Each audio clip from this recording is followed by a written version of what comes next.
Hello there, friends and neighbors. Good morning, good afternoon, good evening, planet Earth. Hello there, this is Hawkeye Two Feathers down here in southwest Georgia. And this is part two of my little rendition of the King. What? Oh man, here I go again.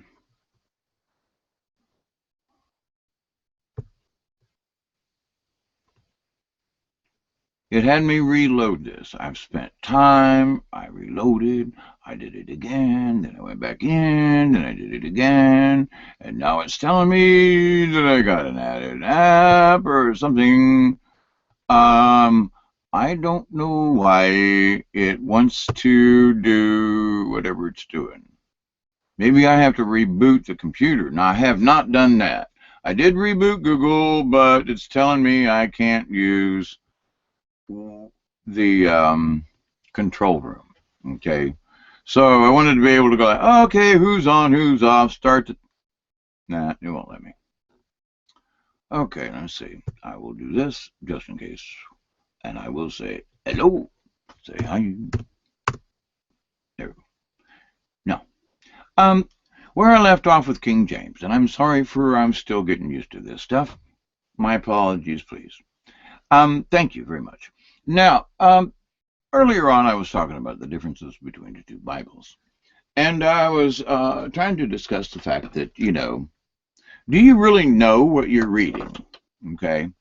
Now, I know that the Bible that I showed earlier, if you saw my previous video, which I will show here, is this Douay version, Douay Reams version that was 15 something anyway. The last one was like in 1650 or something, was when the Vulgate was redone. This one, on the other hand, is a King James version, which was redone in 16 something or other, and 16 whatever, doesn't really matter, except that this Bible here was taken from this Bible, okay? And King James put its own 2 cents worth in this one, for a bunch of reasons, actually. Now, we're fixing to dive into more about King James. Now, I got a whole lot more information than I really wanted to when I started delving into this. Because all I wanted to do was say, hey, this version here, this Douay Reams version, to me, as I've studied some of the other Bibles, seems to me to be daggum accurate without swapping around some names or words that would actually change the meaning of a sentence or a phrase or something like that. See?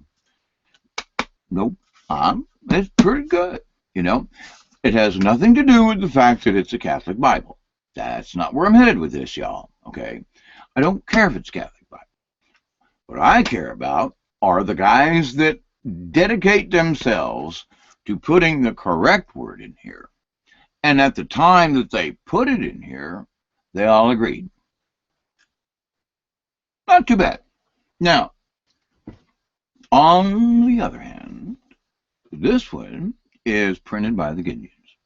Now, the only people who agreed that this was the King James Version to publish, these are the guys that, the Gideons are the only ones who agreed that this version of the Bible is theirs.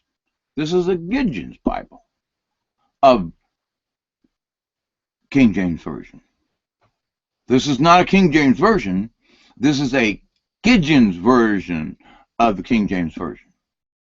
I want you to understand that. Because I started looking physically, going around, saying, hey, what kind of Bible you got? When was it printed? Blah, blah, blah, blah, blah, blah, blah. And looking at particular passages, like in Psalms. And this book does not have 2 of the Psalms that this book does. Now, why would they leave out 2 Psalms? I mean, what? Okay, if you say so, but it did. So, but this King James Version quite likely because it was printed in like 84 or 86, is not the same as the King James Version that's being printed now. Why? Because this was the Gideon's version in 1984 of the Gideon's Bible. Okay, Hawkeye, you're confusing me. For every person or for every group that wants to print a King James Version Bible, they don't have to go through a clearinghouse. These guys, they had to send it through the whole spiel and say, okay, we all have to agree. Okay. The Gideon's Bible, the only people who had to agree on that version of the Bible were the Gideons. I'm not saying they're wrong. Don't get me wrong. What I'm saying is all of the Catholics and all of the ministers, back when this was made the rendition, everybody agreed this was as close as they could get to what the original scriptures were. And they even suggest that if you got a little question, go back to the Hebrew and the Greek for positive reinforcement for the explanation of the phrase or whatever's in here. So they tell you, go look, just in case. The Gideon, it says it is the Word of God, period. Don't bother looking back and see if it matches anything. They're just telling you, read this one. It's good. Now, you see, that's my problem with it. Because the Gideons in Tennessee, 1984. The Gideon, I had a Bible that I could have showed you, but it was a 1990-ish to somewhere in there version Bible. Also, I got, let's see, when I got put in jail, it was in 1979. And so the Bible I had predated this one. And it was slightly different. Wasn't printed by the Gideons. It was a New World Testament Bible. Now, as far as I have been able to check, I'm not sure if it was too far off, but it was the King James Version versus the Douay. Now, so in 1979, that King James Version, separate people printed it. The King James 1984, 5 years later, Tennessee Gideons, their version, King James Version. Nobody has stopped and grabbed these Bibles and said, okay, let's proofread them and make sure that everybody who published a King James Version of the Bible, that they all match. Ladies and gentlemen, they don't. You need to check. You think it says King James, you think you're covered. Sorry, you're not. You have to do some digging. You have to take your personal Bible and check it. And I'm talking about you need to go through some phrases here and check it.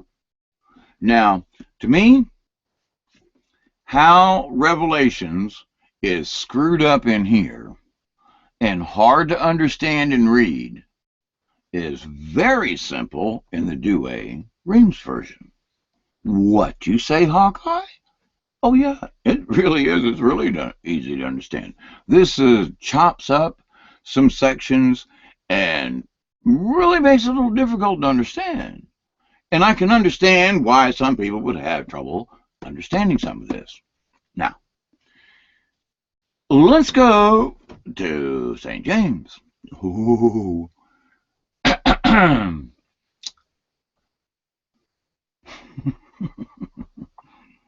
Talk about being surprised. This, I'm looking at my other screen. I'm going to try to, hey, let me see if I can screen share. Hey, oh, wrong one. I got two computers and they're sitting all over the place and I'm still trying to get the other one working. Anyway, it's coming along. Oh, screen share, come up here, and internal. Share. Hello. There we go. And I got to do that. And, oh, here we go. This is where we're headed. All right, so I want to go to www.libchrist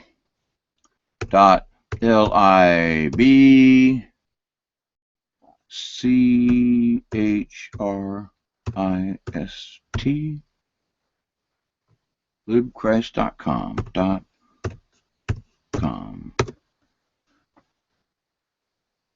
Liberated Christians, and then it says .com. Other.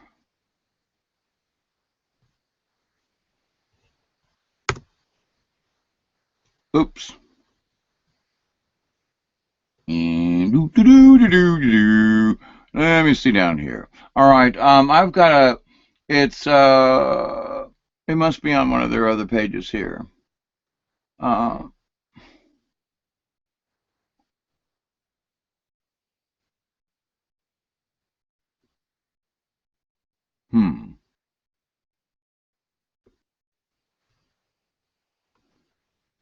This is interesting. Background of the founders, Phoenix, Bible, Christianity. Let's see. Wow, this was more than I bargained for. Introduce what? Oh, or your comments. Well, then, wait.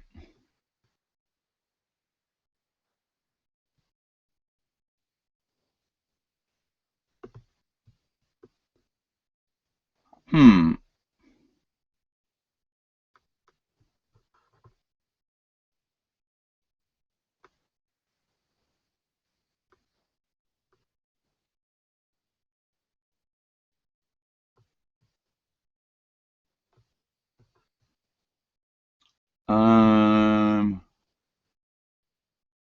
This is interesting. I guess I'm just going to have to type in the rest of the thing here, because it's not. I can't find where I got it on one, but it isn't on the other. Okay, and it's got other. And then it's got that.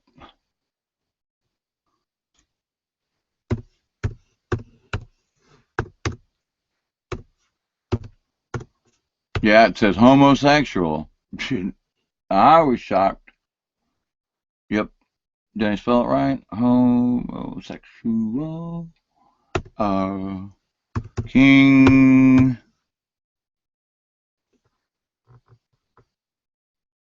All right. James. .html. .html. Boom. Let me see what happens here. There we go. Now you can see what my other one is looking at. Okie dokie now. So I was a little bit, obviously surprised. Any serious biography of King James I of England will talk about his homosexuality.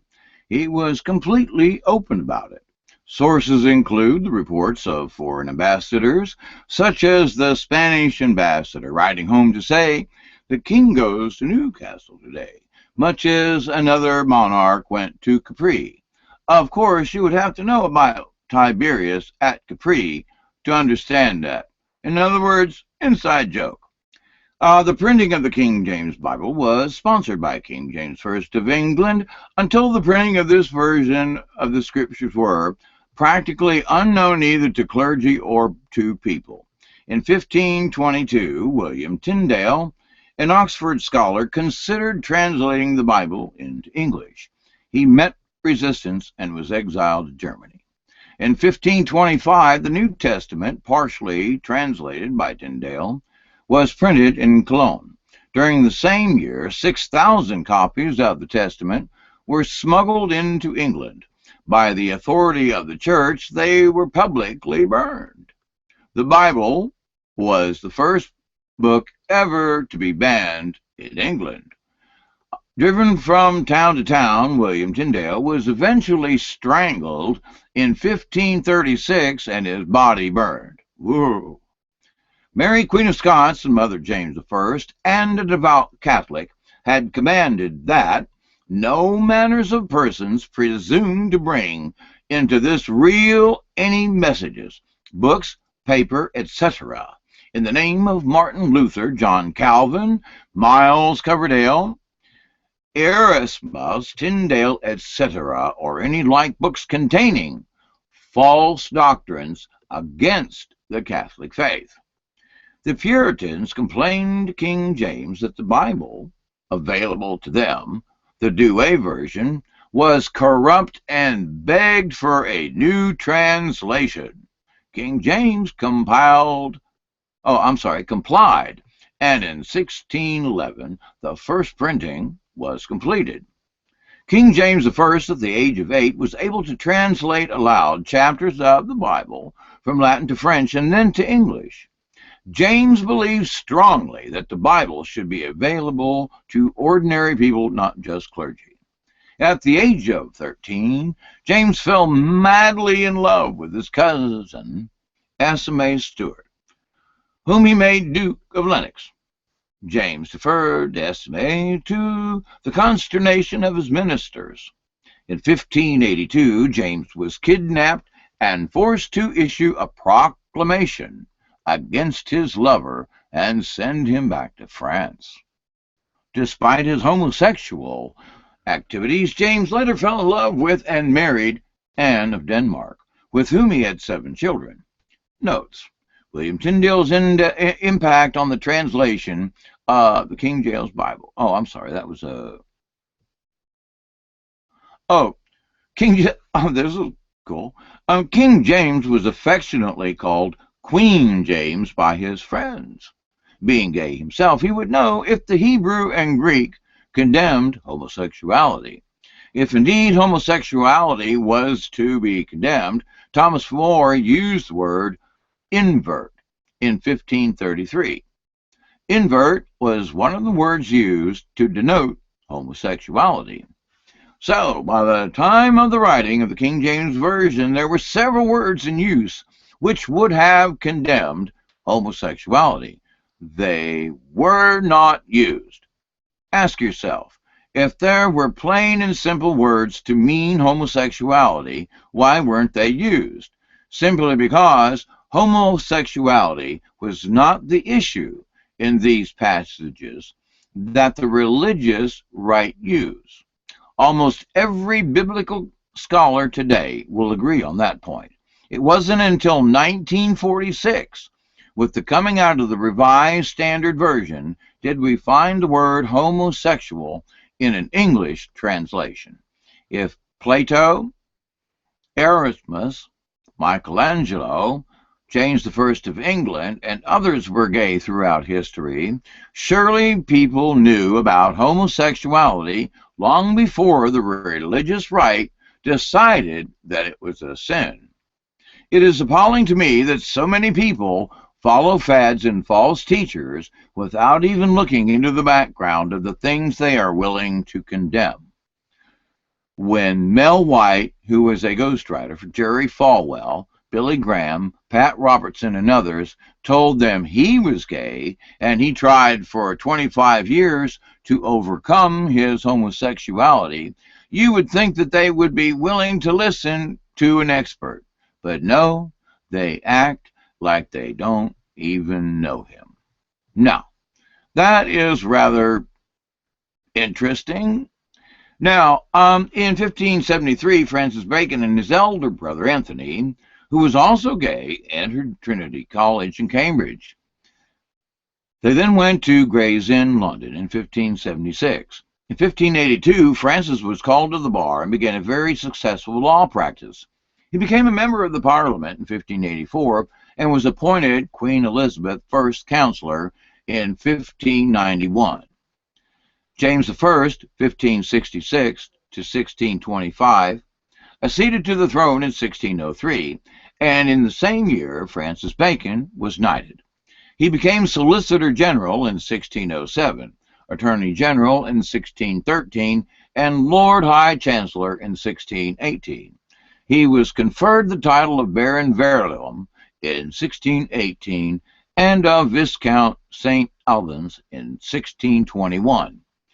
Now, Bacon's personal friendship with King James I may have been a factor in his swift rise to power. James' homosexual lovers were well established, and he was known as Queen James. However, Bacon had to be more discreet. His brother-in-law, Mervyn Touchet, was executed in 1631 for his homosexuality, as were two of Touchet's servants.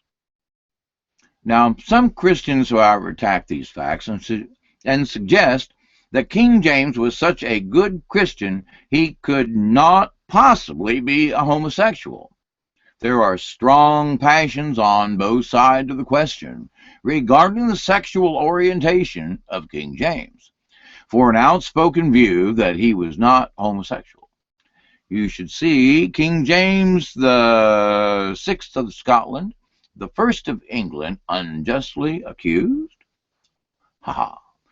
Now, as this particular person goes on, but in my reading his arguments, he is mostly tearing apart arguments he claims are used to say that King James was homosexual, which I've never seen used, and mostly ignores the points made in research I've found, which indicates that he was homosexual. He uses the same false approach, it seems to be, regarding Hebrew and Greek words using later Middle Age understandings of the words, not what the words actually meant in biblical times. Other interesting research I mostly agree with. The Hebrew Old Testament clearly indicates that King David had a sexual relationship with Jonathan, the son of Saul. The Hebrew Old Testament clearly documents a sexual relationship between the prophet Daniel and a man named Ashpenaz, and indicates that God put Daniel into that relationship. Boy, that was a God of difference, huh? Much to the embarrassment of the Vatican, the Catholic Boswell has uncovered proof that, up until the 14th century, the Church was routinely performing wedding ceremonies for same-sex couples. How about that? 14th century. The social tides in Europe began to turn against homosexuality around the 13th century. Up until that time, there was no organized opposition to homosexuality, either from society or from the church. The religious tide did not turn against homosexuals until after the social tides. The change in society's attitude towards homosexuals was the only reason the church stopped marrying them and began to persecute them. Boswell found that same-sex marriage continued in certain parts of Eastern Europe until the 19th century, and that in a few villages they still continued. Today, I guess. Now, King James, who ordered the English translation of the Bible, which bears his name, was a homosexual, a fact of which the translators were well aware. This fact displeased them, but since he was the king, they could not express their displeasure openly. Although on the surface they were careful to be certain that their translation flattered and pleased the king, they also used it to attack him in a way he could not fight. There is absolutely no condemnation of homosexuality in the Hebrew Old Testament. There is absolutely no condemnation of homosexuality in the Greek New Testament. All English translations, one of the earliest being 1611 AD, more than 200 years after the social tide turned against homosexuals, and more than 100 years after the church stopped performing most homosexual weddings. They have been deliberately mistranslated to make it appear that God condemned homosexuality. The Hebrew and Greek scriptures never connected Sodom and Gomorrah with homosexuality. The idea that those cities were destroyed for homosexuality is a man-made notion and is unsupported by the scriptures. The Greek New Testament, while not condemning homosexuality, does forbid people to attempt to alter their sexual orientation. Holy moly, I'm telling you. What? Now, both the Greek and Roman empires considered exclusive heterosexuality and exclusive homosexuality to be abnormal. They believed that all people should be bisexual. Whoa, what? That would explain why so many people today think that they can be married inside the church, when it appears that up until just a few years ago or whatever, they were allowed to. And I'm not reading that was me. I don't fully understand the logic of the last point, that all people should be bisexual. But the other points I strongly agree with based on my biblical research, as do many other theologians, many of whom are heterosexual. So, now I know the Greeks, they were just into that boy buddy. I'm telling you what. So, that was more information than I had actually anticipated, if you want to know the truth. I had just clicked on that, to see what was going on here. All right, here I'm gonna go over here, and we're gonna do a www, and I hope I'm still live here. I should check that, I reckon. Oh, let's see. It's where's my? There it is. www. Dot. Ministers.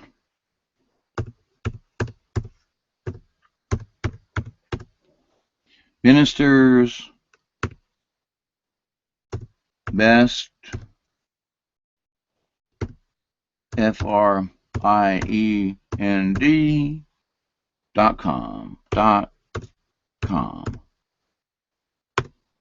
Let's see what we get up here. All right, that's not quite the same picture I got over here, but oh, it's still loading. Minister's best friend. How about that? Wonder where. Let's see. All right, so there must be a section in here that is about King James.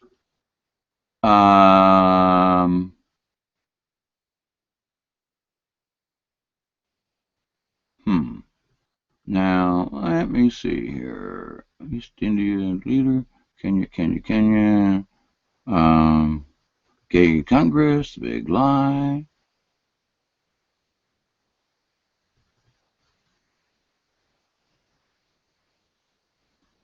Koran burning. Obama pictures.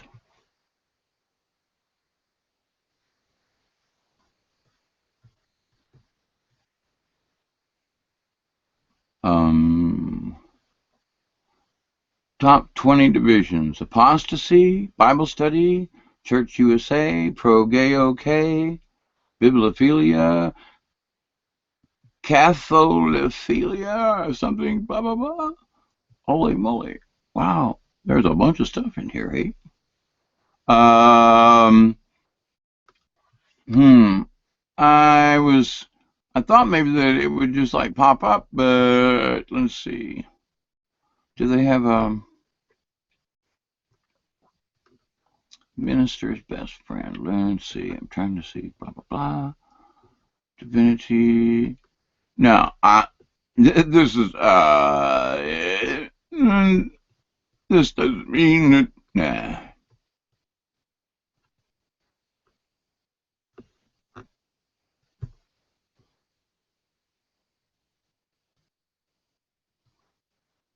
let's see.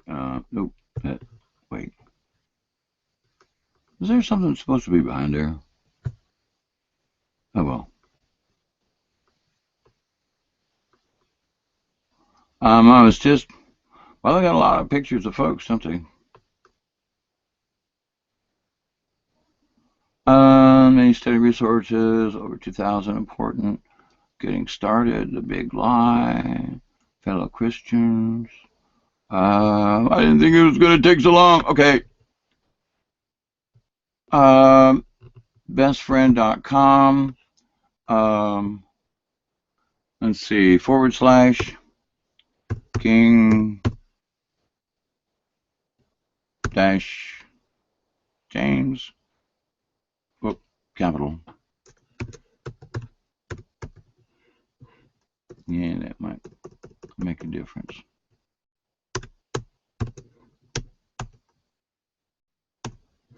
King James dash homo sexual dot html.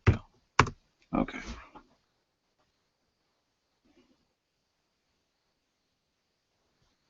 All right. So,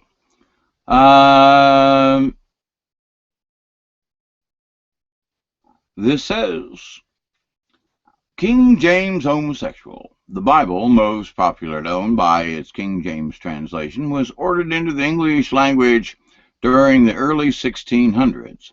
The interesting part is King James was 100% certified homosexual. King James, homosexual, nicknamed affectionately Queen James by his closest friends, including in an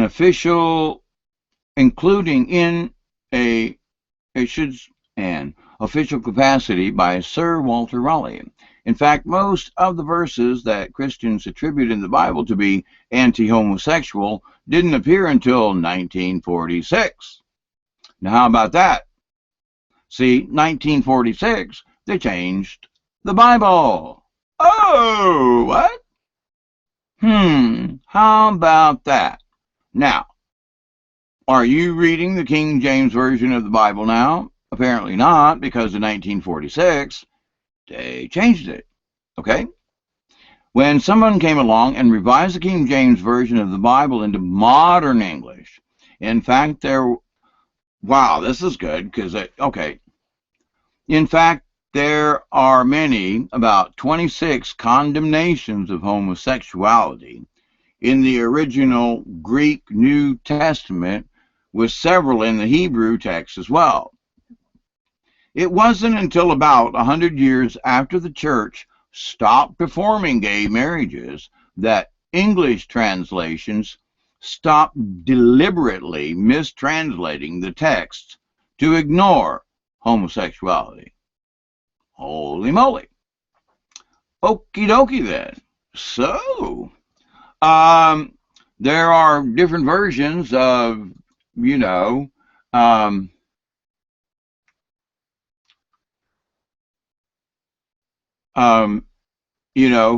who King James was, and whether or not he had a regular lover or not, and it's like, well, so let's go with let's see, I'll go back to here, and we're going to do with okay, let's see, https // www. Okay, Jesus dash is dash Lord.com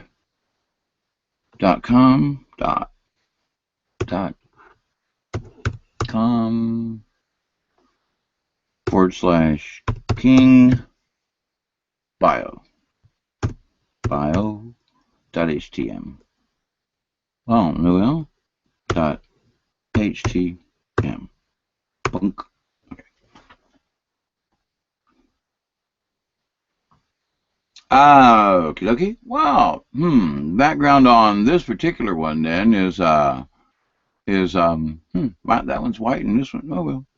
Okay. So what you will read, an infant king. King James begins to reign. The king unites the English and the Scots. The king had many enemies. King James and the divine right of kings. King James powerfully defended the right of kings to rule their own kingdoms. One of the king's most favorite subjects, founding monarch of the United States, crowning achievement, the king's writings, and physical ailments. James Charles Stewart was born on June 19th, which is oddly the same date as my son, but not in 1566. At Edinburgh Castle in Scotland, his father, Lord Darnley, was murdered in early 1567, before young James was 1 year old. His mother, Mary, Queen of Scots, was soon afterwards forced to abdicate the Scottish throne due to her suspected involvement in the murder. Little James was crowned King James VI of Scotland at the tender age of 13 months. Reformation leader John Knox preached the sermon at his coronation. James' mother Mary was imprisoned in England by her cousin Queen Elizabeth, and 19 years later, in February of 1587, was executed for her part in a Roman Catholic conspiracy to assassinate Queen Elizabeth. Woo! What if the Jesuits were involved in that? And so, like many monarchs of the time, King James was reared by neither father nor mother, although he did maintain an ongoing correspondence with his mother. He said that she never tried to convert him to her religion. Of his 4 tutors, perhaps one of the most influential was George Buchanan, a staunch Calvinist. It was under Mr. Buchanan's strict teaching methods that King James became one of the most learned and intellectually curious men to ever sit on any throne. Mr. Buchanan was 64 years old, my age, when he began tutoring the young king. It was Greek before breakfast, then Latin and history, composition, arithmetic, cosmology, dialectics, rhetoric, and of course theology. King James spoke fluent Greek, Latin, French, English, and Scots, and was schooled in Italian and Spanish. The king once remarked that he could speak Latin before he could speak his native Scots. Because of his linguistic capabilities, King James typically did not need a translator when conducting business with other heads of state. I bet you that was really helpful, honestly. King James grew into a powerful king with a powerful pen. He had peace at home and abroad. Cambridge text. In the history of political thought, King James VI, and first, political writing, notes that the king's writings were among the most important and influential British writings of their period. King James has long been known for his great learning, and even in his own time was known as Great Britain's Solomon. Woo! According to his Works of 1616, a collection of the king's writing, King James began to rule his native Scotland when he was only 12 years old. Then in 1589 he took Anne of Denmark to be his queen. King James loved his wife and wrote beautiful poetry for her. Together they had 9 children. Once, when the king and the queen were out hunting, Queen Anne accidentally killed the king's favorite hunting dog, Jewel. The queen felt badly about this, and the king bought her a gift to ease her mind of this incident.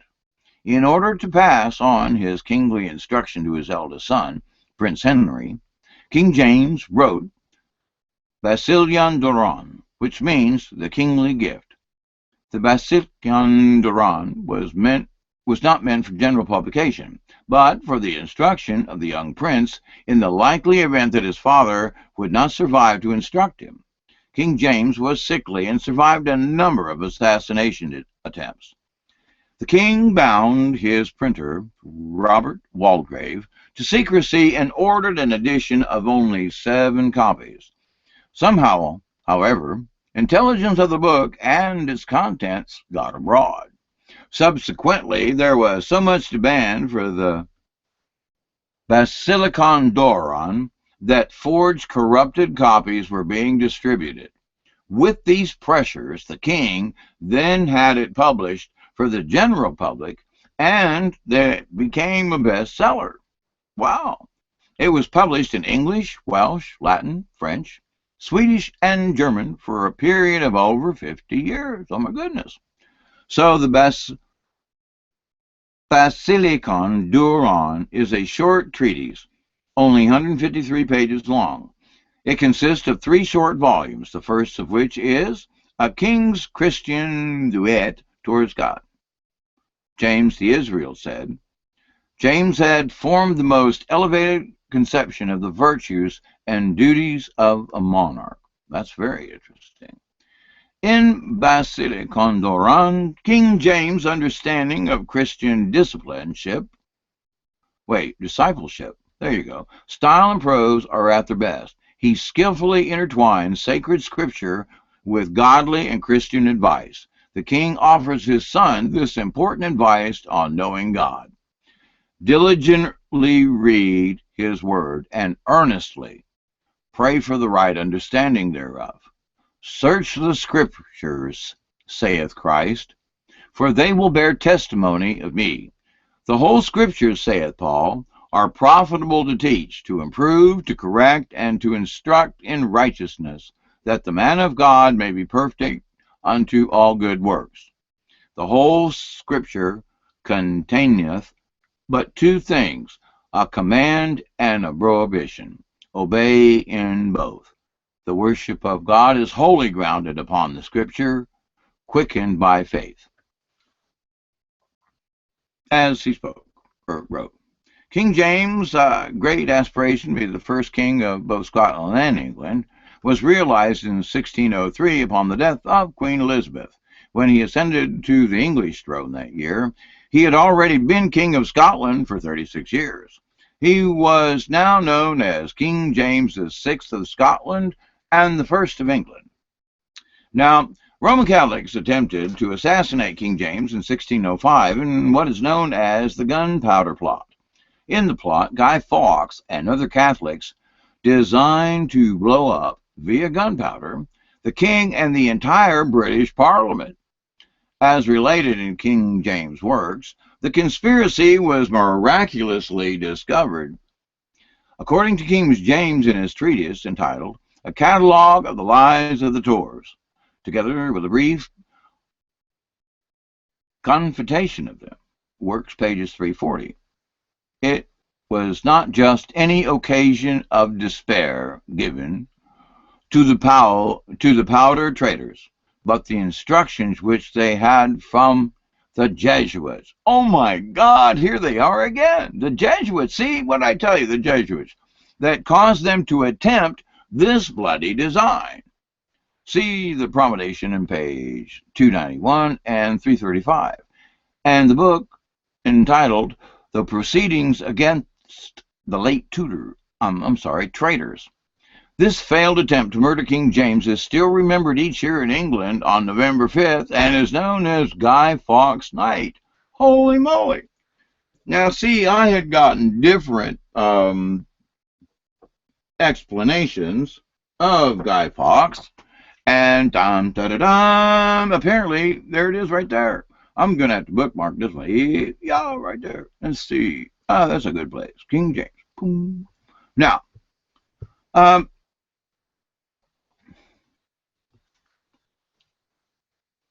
let's see, what is this? A look at the Gunpowder Plot of 1605 can direct the attention as to what has been happening in the earth. Might have to check this out, eh? Let's see what's on this other page. I'm always curious to look, and since you're hanging out with me, right, we're going to come over here and look at the All right. What was the Gunpowder Plot? Roman Catholics attempted to kill the king, only because for their zeal for false doctrines. of the Roman Catholic religion. Whoa. Which basically state that it is a meritorious thing to kill kings out of favor with the Pope. Oh my God! Okay, the chief promoters of the gunpowder plot were Roman Catholic clergy, specifically the Jesuits.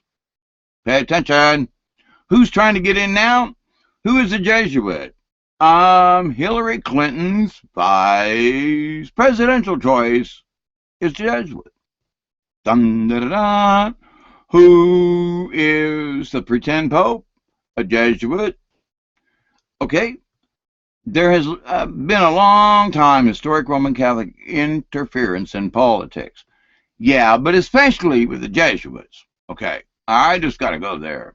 Okay, a strange thing can be heard today. The King James was Roman Catholic. But King James said that he had never been a Roman Catholic because his mother was, and he had said earlier that he did not. Okay, anyway, primary source documentation on the gunpowder plot. Read from King James himself about what happened. Alrighty then. So, we've got all kinds of ground to cover. Now, I've been at this for quite some time, and I think this is absolutely fascinating, and I think this is a good place to, hang on a second. I think this is a good place for me to take a break. It is 5 o'clock in the morning, my time, not a problem. However, I'm tired and I'm thirsty, and this seemed just like a good place to cut it off. Yeah, because I really do want to know about the gunpowder thing. And Guy Fawkes, because it's like, Guy Fawkes Day, dun, da, da, da. Well, that's coming up here just, 2 weeks? Interesting that the Jesuits were involved back then, and guess who's involved in our current politics now? I guess that's why that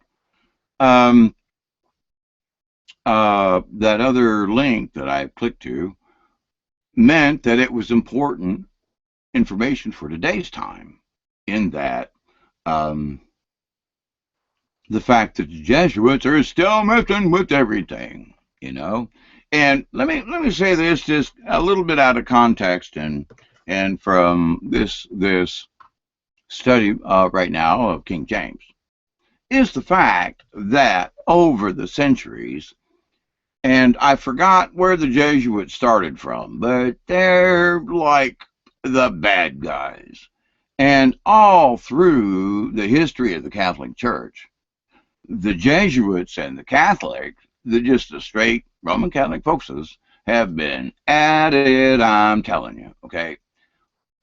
To this day, Tampa Catholic and Jesuit in Tampa, bam, bam, bam, bam, bam.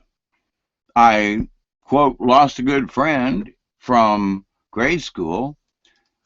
I didn't get into Jesuit, he did. I went to Tampa Catholic. I'm so proud, because I wouldn't have been indoctrinated like he has been. And then did he ever turn against me? I was no longer his friend, and not only that, but with a misunderstanding of words, used a pair of cross-country track shoes with the really long spikes and kicked me in the back about 4 times before I could get straight. And I had scars down my back like this from those running shoes, those track shoes, cross-country. Anyway, but that's what the Jesuits did to him in like 2 years. We went from like best buds to I hate your guts on his part to me. Okay, I to this day I don't understand. Nah, it's okay, water under the bridge. However, to the point, I have personal experience with what the Jesuits will do. Lincoln said it. If it hadn't have been for the Jesuits, there might not have been a civil war.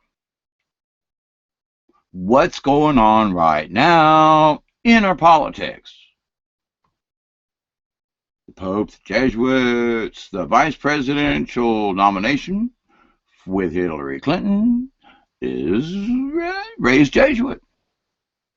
Do you think that has anything to do with today's politics or politics 200 years ago?